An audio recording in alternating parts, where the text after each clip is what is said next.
Pokoknya sampean yakin pangeran niku kondang. Islam itu dipimpin kiai keliru ya mlaku, dipimpin kiai bener ya mlaku, dipimpin kiai gonta-ganti ya mlaku. Teng TV sering ana berita ustad sodomi, ustad ngene-ngene. Wong ya ora terus gedeng Islam, ya nyalahno ustad iku. Ya ana Islam dibajak, ekstremis ya muni Islam, sekuler ya muni Islam, liberal ya muni Islam. Ya Islam ya baik-baik saja, ora ana masalah kan, biasa mawon. Yo rame ini dunya. Riyen Rasulullah niku rak sae-saene tiyang niku mawon disisipi tiyang munafik. Karena ndak ada cerita pendapat itu memuaskan semua napa pihak. Rasulullah rak kesayangane pangeran. Niku pun ndak bisa memuaskan semua orang. Sehingga orang yang kecewa ya jadi munafik. Pemenang terima kiai, terima presiden, terima Kapolri, terima pangam, nggak bisa. Apapun konsepnya itu nggak bisa. Mesti ada yang setuju pendekatan ekstremis itu persuasif. Sing sitok gak harus tegas. Kalau nggak tegas nggak bisa membasmi seakar-akarnya. Sing jari persuasif. Nak tegas mereka dendam malah kacau negara. Sing sitok kalau nggak tegas mereka ngelama. Ini kan raiso selesai. Akhirnya selesai. Aku sing pimpinan nurut. Akhirnya sing pendapatnya gak tinggung. Nurut ya nurut mergo dipecat tapi terus balik lo sidik. Balik lah apa? Sidik-sidik. Masjid ge ngoten nasib kiai ge ngoten. Kula nak di murid kuatah, di santri kathah sing kiai ge kathah. Wono kiai niku sowan kula, Gus, masjid itu ape nganakno zikir Ramadan. Dadi 24 jam full mulai bar subuh sampai sahur. Saking semangat ibadah Ramadan. Terus ibadah ning dia ditakok. Ya teng masjid, Gus. Dadi masjid itu ben makmur, terbaik masjid makmur. Tas tak omongi. Lah apa ngarit ora ibadah. Apa dadi satpam mergawe iku gak ibadah. Apa nyupir angkot golek nafkah ibadah. Kiye kok goblok kira karuan aja muni ngono. Astagfirullah, iki ora urusan iku, Gus. Ya urusane mergo ke takmir dadi ben keren, pas ke takmir masjid rame ngono. Berarti sing nama baiknya kan kowe. Nek pengiran ra butuh iku, pengiran kepingine seorang bapak golek nafkah. Anake kepingine sekolahan ya satpam teko, ora teko alasane itikaf. Kepingine pangeran ya bis sing tetep jalan, dadi wong sing nyetop iku ana bis aja kok mandek mergo itikaf ayo mending. Kecewa lho.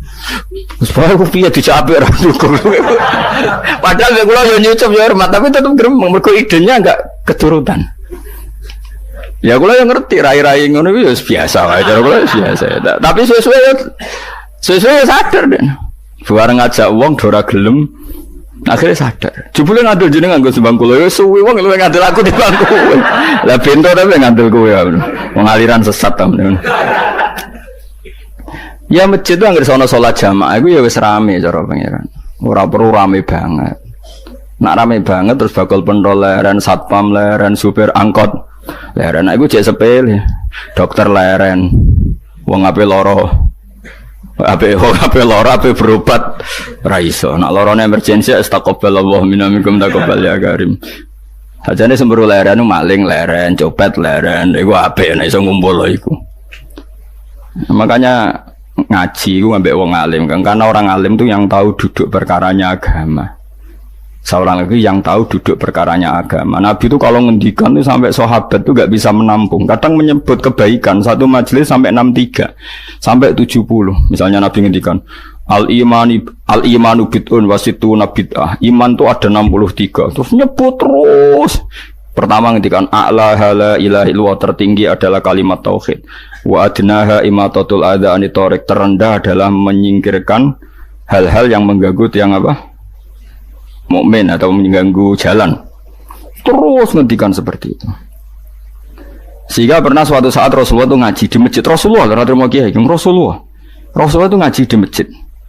Nabi kalau ngaji di masjid memang di teras jadi terbuka. Terus ada pemuda santai dengan santainya nggo pacul, ngliwati Nabi ngaji diliwati. Nggo pacul, ya santai. Singkat cerita semua sahabat itu mencibiri. Celaka betul pemuda itu, ada Rasulullah ngaji tidak ikut tapi dia berlalu saja bawa cangkulnya. Kata Nabi, kamu jangan komentar demikian. Jika dia kerja menafkahi ibunya yang lemah atau anaknya yang lemah, dia juga ibadah dan itu juga sunnahku. Akhirnya sahabat mereka sadar. Jadi untuk meramaikan Islam itu tidak harus semuanya ngaji di masjid. Yang ngapain kerja ya ben kerja. Yang penting orang jadi germo, orang pengedar narkoba. Nah, itu orang kerja kang perusakan. Jadi sebetulnya orang itu nggak bisa mengatakan kerja mau pengedar rekan narkoba itu ndak.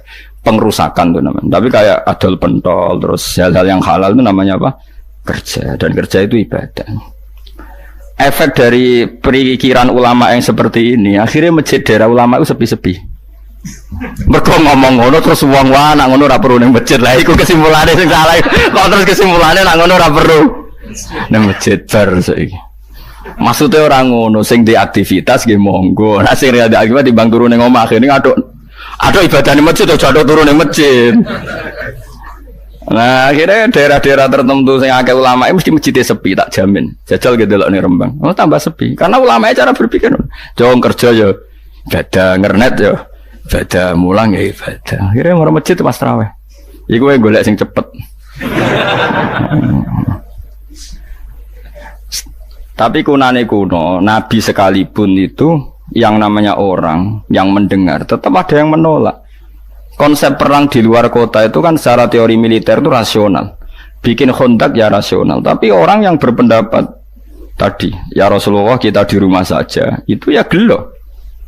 Kayak tadi orang yang ingin memakmurkan masjid kemudian kan saya seperti itu ya gelo.